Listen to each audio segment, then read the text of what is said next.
وحنا لنا عيسى قارو دشay cidi garan mayso وهدان قارو دشay ba cidi garanay maxaa loo dabaaldegaya inagoo muslimi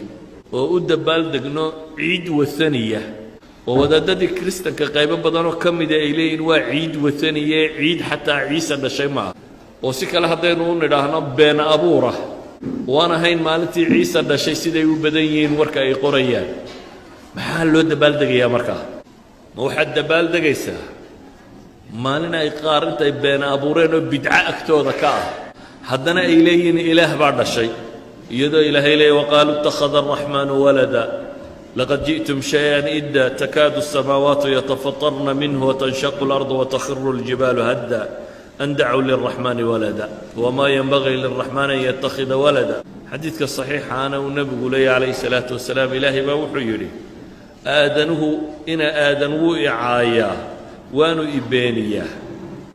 wuu icaayaayo wuxuu leeyahay inan buu dhalay anigoo ah buu ilaahay leeyahay allahu laxadu samad waxna dhalin layna dhalin waa ibeeniyaa oo wuxuu leeyahay soo celin maayo iyadoo aan abuurkii hore abuurka dambe igaga adkay jumcadaa ciid inoo ah sabti inooma aha ciid aladxa iyo ciid alfitri baa ciid inoo ah kuwooda kale ciid inooma aha sidaa ogeed ayuha alaxiba gaala isjeclaysiintan iyo gaala ku dayashadatani diinta kuma bannaana laa yattakhid almu'minuuna alkaafiriina awliyaءa min duuni almu'miniin waman yafcal dalika falaysa min allahi fi shay ila an tattaquu minhum tuqaah waxaanu nebigu tilmaamaya calayhi الsalaatu wasalaam man tashabbaha biqowmin fahuwa minhum ninka dad isu ekaysiiya ee isugu ekaysiiya wax diinta aan ku bannaanayn waxay iyagu caan ku yihiin christmas iyagaabaa leh christ baabay u bixinayaan saad uga qayb gashaa waa diin saad diin kale ciiddeed u ciiddaa waa cibaada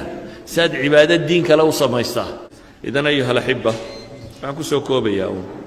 maalmahani ama wathaniinimo ha ku salaysnaadaan ama diimo kale ha ku salaysnaadaan maalmo muslim iyo diin islaam ku salaysan maaha sidaa awgeed in laga qayb galo